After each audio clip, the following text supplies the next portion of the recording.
RMC, l'immanquable grande gueule. Ça fait des années et des années et des années que les personnels de santé de l'hôpital ou de la ville alertent sur le fait que le Titanic coule et qu'on est tous sur le bateau. Ça fait des années qu'on le signale, des années qu'on ne nous écoute pas et des années qu'on gère à la petite semaine une crise qui est une crise historique de notre système de santé. Donc ce n'est pas en quelques semaines qu'on va y répondre. C'est à la fois pas en quelques semaines, mais le gouvernement doit prendre la mesure de la crise. Non seulement il n'a pas pris, Agnès Buzyn, elle est praticienne, elle te dit qu'ils l'ont prise la mesure et qu'il va falloir du temps pour réparer les dégâts. Ils n'ont pas pris la mesure de la crise, mais je pense qu'ils n'ont toujours pas compris la crise. Si vous prenez en Guadeloupe, par exemple, l'hôpital s'effondre, ni plus ni moins. Structurellement, il s'effondre, les toits s'effondrent sur les malades. Et on ne considère pas que c'est une urgence, ça. L'état de nos urgences est catastrophique. On a fermé des tas de services, on a fermé plus de 100 000 lits depuis 20 ans.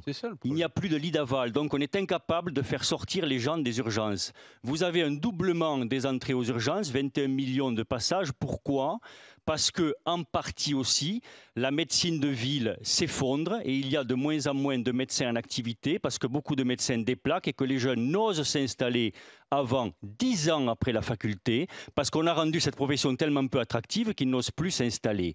Et donc vous avez cette pression qui fait que un certain nombre de la population se retrouve aux urgences et que les urgences, structurellement, ne peuvent plus traiter ces problèmes parce qu'elles n'ont pas les moyens matériels et humains. Et il y a la responsabilité du patient aussi. Il faut peut-être responsabiliser le patient aussi aujourd'hui, Jérôme. On en revient, si tu permets, je termine là-dessus, on en revient au même problème que pour les policiers. On a des personnels qui sont épuisés et qui rentrent dans un cercle vicieux qui fait que comme une part est épuisée, un certain nombre sont en arrêt de travail. Ceux qui restent font face, exactement comme les généralistes de ville font face à une demande accrue alors même que la médecine s'effondre. Et on est dans un cercle vicieux où le système tombe et le Titanic coule. Et on le dit depuis des années. C'est pas inéluctable.